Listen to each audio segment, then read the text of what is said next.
Assalamualaikum warahmatullahi wabarakatuh. Saya sedang bersama dengan senior saya, kakak kelas saya di Mesir, Al-Mukarram, Ustadz Dr. Damanhur Abbas. Nikmati kajian-kajian tausiah beliau yang bergizi, berkualitas di channel Ustadz Damanhur Abbas. Jangan lupa tonton, subscribe, like, share, and comment. Assalamualaikum warahmatullahi wabarakatuh.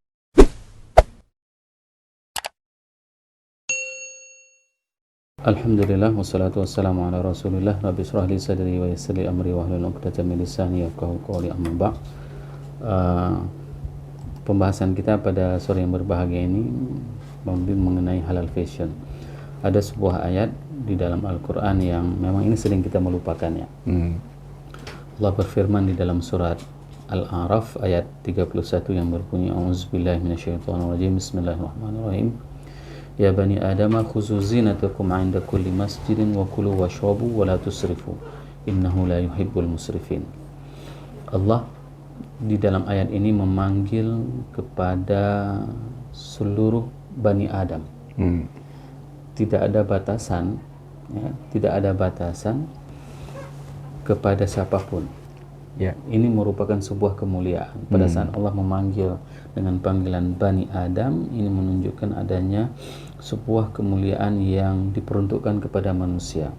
Namun perintah yang paling menarik ini adalah khuzu zinatakum. Pakailah pakaianmu, perhiasanmu inda kulli masjid. Ya. Berarti setiap kita salat, kita itu diminta oleh Allah untuk menggunakan pakaian. Ya. Nah, dan pembahasan ini sudah kita bahas pada pertemuan sebelumnya. Ya, pembahasan apa? Wa kulu washrabu, dan makan minumlah. Kita pertemuan sebelumnya kita membahas tentang halal food. Ya. Makanan halal. Wala tusrifu, dan janganlah kamu berlebihan.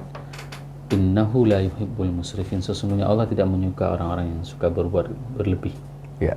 Nah, hal yang paling menarik Bang Rudi, pada saat kita melihat bagaimana kondisi umat Islam hari ini. Ya. Bang Rudi pakai baju, dan baju Bang Rudi itu bukan made in umat Islam. Kapotkin. Iya kan? Tidak ada made in umat Islam. Padahal ini jelas perintah khusus zinatakum. Ya. Pakailah pakaian kalian, ya kan? Ya. Inda kulli masjid. Pada saat kalian itu pergi ke masjid, menunjukkan apa? Pakaian merupakan salah satu unsur yang memang harus kita penuhi. Dan harus kita sauti dari perintah Allah ini. Namun hari ini berbicara tentang halal fashion, ya, halal fashion itu semuanya atribut dari luar. Ini yang paling membuat kita ini terbuka hati. Belum lagi kita cerita tentang Aceh, Bang Rudi. Ya, sangat menyayangkan. Kemarin begitu ada apa namanya kaligrafi Aceh, pintu Aceh yang bisa didesain oleh satu orang pengrajin Aceh, dan itu dibuat kain sarung, ya kan? Dilihat oleh orang dari luar, Sumatera, di Jawa, lalu dibuat printing, dicetak skala besar, tenggelam hasil dia.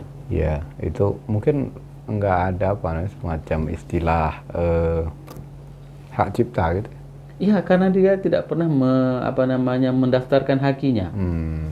Nah, ini permasalahan kita hari ini.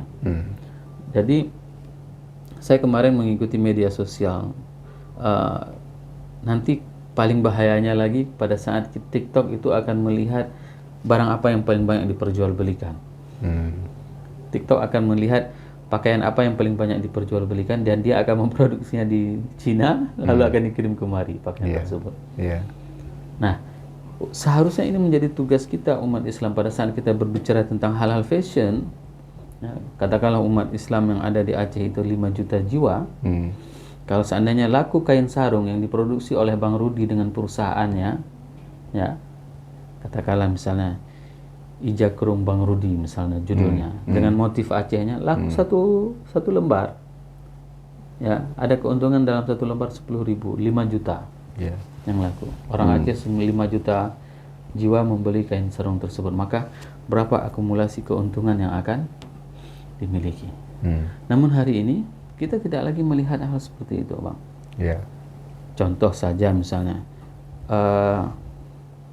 dulu waktu kecil kita masih sering melihat pohon kapas, ya. Bak Panjo. Panjo. Bahasa Aceh namanya Bak bak Panjo. panjo. Hari ini nggak ada lagi bak panjo. Iya kan? Nah, kalau bak panjo tidak ada lagi, pohon kapuk ya, pohon kapuk tidak ada lagi, Ya. maka solusi secara yang paling hebat itu hari ini teknologi itu adalah dari bambu. Nah, pernah ngeliat nggak dalaman dari bambu? Berapa harganya satu, Bang Rudi? Calvin Klein.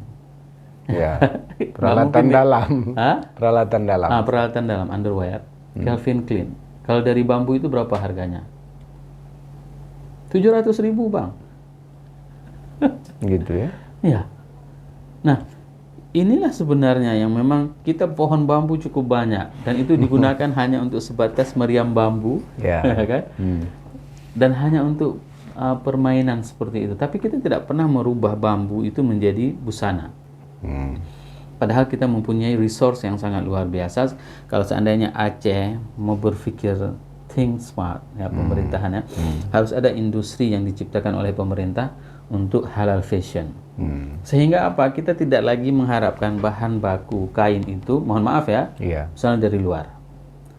Untuk kapasitas produksi baju 5 juta jiwa, kita sudah ada stok bambu. Untuk produksi celana untuk 5 juta jiwa sudah ada bambu. Ya. Dan itu merupakan tanaman yang apabila kita menanamnya di pinggiran sungai, itu akan terhindari dari abrasi.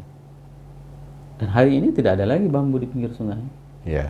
Sehingga saya kecil di Sawang, dulu di dalam sungai Sawang itu banyak sekali pohon bambu. Sehingga apa? Airnya masih steril, masih terjaga, alam masih. Hari ini luasnya itu sangat luas, sungainya, dikarenakan tidak ada lagi yang menopang dari sisi kiri dan kanan. Kembali lagi kita bercerita tentang khusuzinatukum 'inda kulli masjid.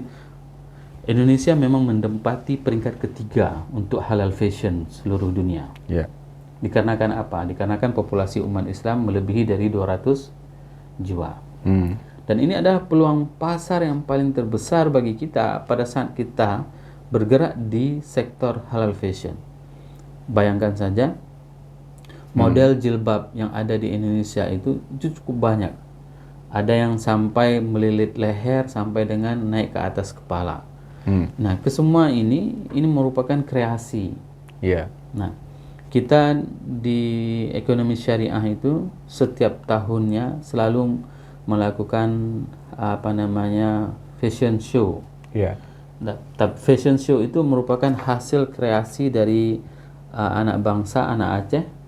Bagaimana mereka memodifikasi motif-motif Aceh untuk dijadikan sebagai fashion. Ya. Dan ini sangat canggih, sangat-sangat luar biasa. Kenapa? Pas kita mempelajari tentang bagaimana keunikan tradisi setiap daerah di Aceh, ternyata setiap kerajaan Aceh itu mereka mempunyai motif sendiri. Ya. Pasai itu punya motif sendiri. Ya. Indrajaya, ya, Indrapuri itu punya motif sendiri dia. Semua kerajaan di Aceh itu mereka mempunyai motif tersendiri. Gayo punya motif sendiri, Alas punya motif sendiri. Nah, kenapa ini tidak dijadikan sebagai salah satu fashion yang menjadi fashion resmi? Fashion resmi. Maka saya sangat tertarik kalau seandainya pada saat Pak Wali Kota itu menginginkan adanya sebuah batik khas Lok Sumawe. Ya. Dan ini diberdayakan dari UMKM. Jadi kita tidak lagi cerita semua orderan itu harus ke Jawa. Ayo berdayakan pengrajin kita yang bisa membuat batik. Ya. Saya kira di sini banyak sudah sekolah-sekolah SMK yang menghasilkan karya batik. Ya. Ya.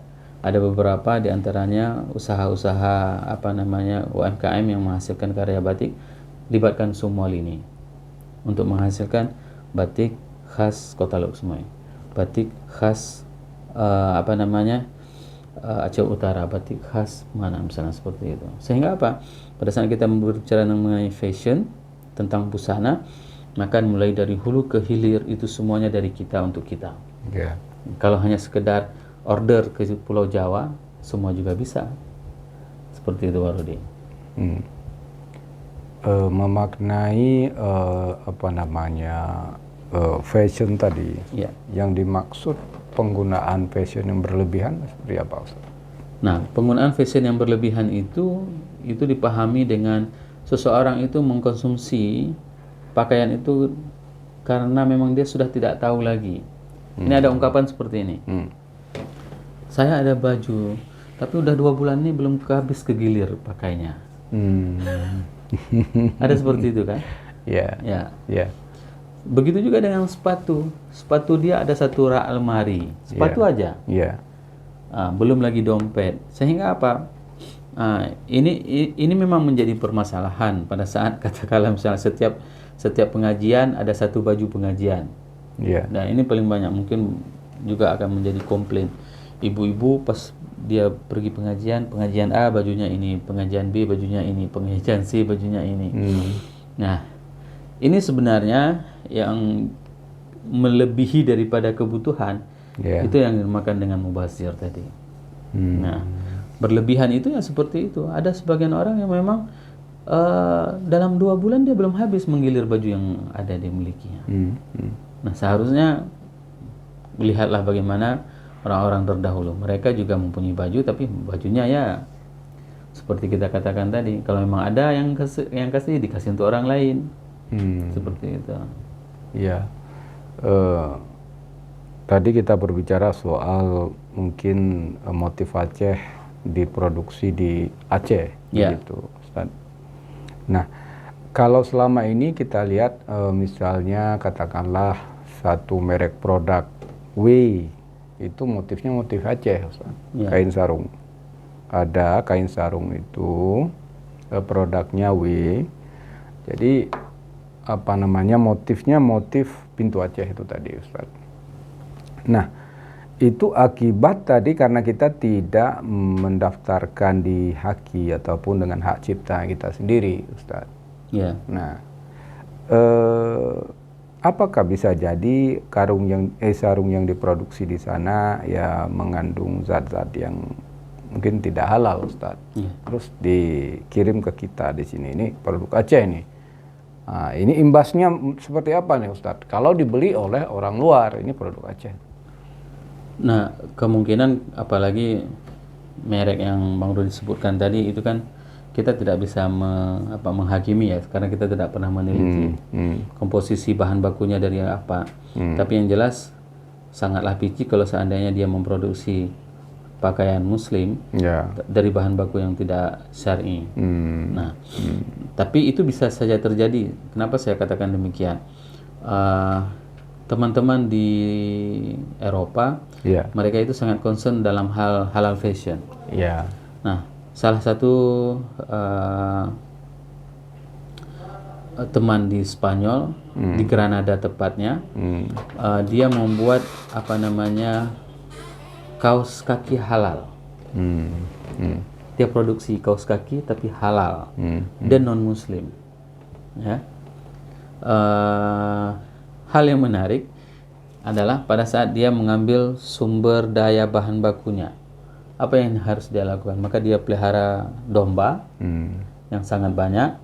Setelah itu domba itu dicukur, prosesnya, dan dia merajut menjadi benang, ada yang diproduksi. Nah, semua proses nih, tahapan mulai dari pemeliharaan domba sampai dengan menjadi kaos kaki, itu semuanya tidak terlibat hal-hal yang haram.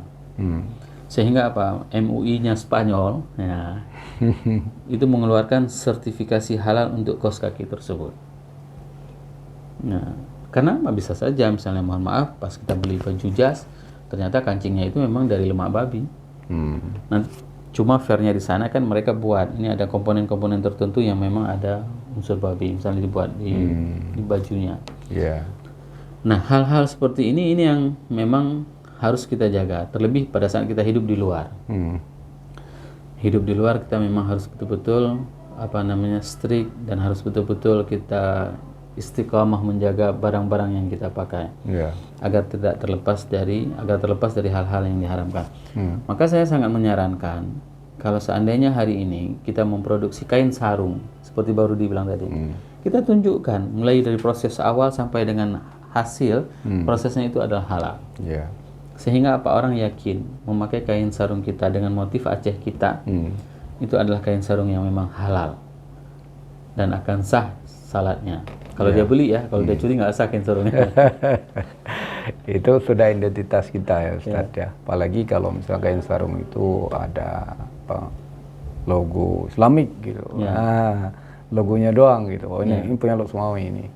Nah, Ustaz, mengembangkan UMKM yang bisa memproduksi kain sarung ini sulit tidak kalau menurut Ustaz lihat di Kota Lok Sumawi? Enggak, sama sekali nggak sulit. Memang kita harus mempersiapkan semua infrastruktur awalnya. Sekarang Ustaz belum ada. Nah, kenapa kita tidak mulai? Sampai kapan kita akan menunggu? Menunggu orang lain akan datang kemari untuk membantu kita, sedangkan kita tidak pernah bergerak untuk berbuat. Ya. Ini yang sekarang harus kita bangunkan. Sekarang kita ingin memproduksi apa? Pilih saja, katakanlah misalnya Kota Lok Sumawi itu dia ingin di sektor mana? Kenapa dia tidak memilih? Padahal kita banyak pengrajin di sini, ya kan? Dan kita mempunyai sumber daya. Kalau memang sumber dayanya nggak ada, maka kita siapkan. Ya. Nah, hari ini kita kan tidak pernah ada rumah pemotongan, betul kan? Ya. Tidak ada rumah pemotongan di tempat kita. Kenapa misalnya kita tidak mau dengan kita pelihara domba, bulunya itu bisa kita jadikan sebagai sumber kain, ya kan? Dan kain itu bisa kita produksikan dengan pakaian halal dari Aceh. Kopiah dari bulu domba. Nah, misalnya seperti itu. Kain sarung dari walls, misalnya seperti itu. Nah, hal-hal seperti inilah yang memang kita harus menciptakan, menyiapkan infrastrukturnya, menyiapkan infrastrukturnya, menciptakan lapangan kerja, membuat unit usaha. Tapi kalau seandainya sampai dengan hari ini kita tidak pernah bergerak, halal food tidak pernah ada, halal fashion tidak pernah ada, halal apapun tidak pernah ada. Kendati itu halal, ya, kendati itu memang halal, tapi hal seperti ini tidak bisa diklaim. Hari ini pada saat kita cerita tentang halal food, yang paling terkenal itu adalah Thailand. Songkla University di Thailand itu menghasilkan 120 produk halal. Begitu kita cerita tentang halal fashion, bukan kita. Ini yang miris, ya. Ini yang membuat kita miris. Coba bayangkan kalau seandainya kita bisa memproduksi kain ihram, that made in Aceh. Ya. Kain ihram made in Aceh dari mana? Dari para pengusaha domba yang ada di Aceh, mereka memelihara domba, ya kan? Buat kain ihram. Kain ihram halal. Tapi kadang Ustaz yang beramai, ayo boykot produk luar. Ini Ustaz gimana? Ya, boykot produk luar bisa-bisa saja, ya kan? Tapi kalau sejauh mana efektifnya kita memboikot dan sejauh mana kita mempersiapkan diri kita. Ini yang paling penting. Pada saat kita cerita tentang halal fashion tersebut. Kita belum siap ya untuk apa? Ya, terkadang kita hanya bisa berkoar-koar, ya kan? Tapi begitu di stop aja satu unit, langsung kewalahan. Bagaimana ini antisipasinya? Apa yang harus kita siapkan? Nah, ini hal-hal seperti ini yang memang kita sama sekali tidak pernah mempersiapkan diri kita untuk menuju kepada Islam secara kafah. Berbicara Islam secara kafah itu ya berbicara tentang halal fashion. Pakaian yang kita pakai itu ya terjamin pasti halal, tidak ada terkontaminasi, ya. Dan pakaian itu kan istilahnya zina itu kan bukan hanya pakaian busana aja, sisir. Saya melihat di Belanda itu ada produk yang dipaparkan itu memang sisir itu memang dari babi. Dari lemak babi. Ya, maka istilah orang Aceh kan ada bui sugut. Babi sisir, ya. Bui sugut itu adanya di Belanda sebenarnya. Sugut bui. Oh, memang ada saya. Apalagi orang perempuan yang untuk untuk membelokkan alisnya, bulu mata. Itu memang jelas-jelas dibuat di situ. Ini hasil dari bulu babi yang untuk membelokkan. Bagaimana? Apa solusi kita umat Islam? Kita mengklaim, ya kan, sebagai umat Islam, apa tanggung jawab kita, apa fardu kifayah kita untuk mengantisipasi hal-hal seperti itu tidak terjadi sama saudara kita. Padahal bahan bakunya kalau itu juga kita juga banyak ini Ustaz, ya kan? bahan baku kita banyak, tapi semuanya. Makanya kita hati-hati sekali kalau di luar negeri itu kalau beli pasta, beli apa namanya sikat gigi, itu memang harus bebas dari unsur yang diharamkan. Komposisinya tetap ada ya. Ada komposisinya. Berapa persen orang yang membaca komposisi sewaktu membeli? Mereka kan jarang. Begitu dilihat bentuknya menarik Ya. dan harga murah, ya, taruh. Nah, tahu-taunya dari babi, bulu babi. Dan itu banyak ya Dan yang itu terjadi, banyak. Ustaz. Nah, makanya bicara halal fashion ini adalah bagaimana kita melepaskan umat Islam dari keterkaitan mereka, berhubungan mereka dengan barang-barang haram. Sehingga kita menjadi sebuah solusi bagi komunitas umat Islam dan umat Islam bisa aman dan nyaman dalam beribadah. Itu dia. Memulai sebuah halal fashion mungkin katakanlah di Aceh, ini apa tentunya yang harus dilakukan? Yang pertama sekali kita harus mempersiapkan bahan baku. Marudin. Ya. Kalau bahan bakunya sudah ada, berarti kita memanage-nya. Seperti saya katakan tadi, kita punya resource bambu. Ya. Ini yang harus kita manage. Ya, di mana ada kawasan yang banyak bambu, itu kita perbanyak lagi. Yang sudah tua, itu bisa kita panen, kita ambil. Ya. Setelah itu kita olah bambu tersebut menjadi bahan baku untuk jadi kain. Oke. Nah, ini yang sebenarnya yang paling menarik. Ya. Hari ini kan nggak pernah kita pakai bambu kecuali untuk lemang, ya kan? Kat pagi juga, Ustaz. Dan pagar. Ya kan? Ya. Sama meriam nanti pas Ramadan. Meriam bambu. Itu penggunaannya. Tidak pernah lebih daripada 3 hal itu. Seharusnya kita bisa menjadikan bambu untuk sebagai bahan baku pakaian. Dan itu bisa meningkatkan perekonomian masyarakat. Bayangkan kalau seandainya ada industri pengolahan tersebut, industri pengolahan bambu, industri pengolahan serat itu menjadi kain, dan industri menjadi pakaian. Ada 3 industri yang tumbuh di Aceh hanya dengan satu resource tadi. Itu baru boleh boikot produk luar. Jangan terlalu semangat untuk memboikot, ya kan? Ya, nanti pas kita boikot nggak ada pakaian kita. Betul. Ya, Oke, Ustaz. Closing statement kita Ya. Ustaz, di 3 menit ke depan. Silakan. Berbicara tentang halal fashion, ini adalah berbicara tentang bagaimana kewajiban kita untuk menghindari umat Islam dari bermuamalah dengan barang-barang fashion yang haram. Maka ini merupakan sebuah tugas mulia bagi kita semuanya, mulai dari mempersiapkan bahan baku, proses produksi dan output fashion yang halal sehingga dapat nyaman beribadah kepada Allah dan taat kepada Rasulullah sallallahu alaihi wasallam. Subhanakallahumma bihamdik asyhadu an la ilaha illa anta astaghfiruka wa atubu ilaik. Wassalamualaikum warahmatullahi wabarakatuh.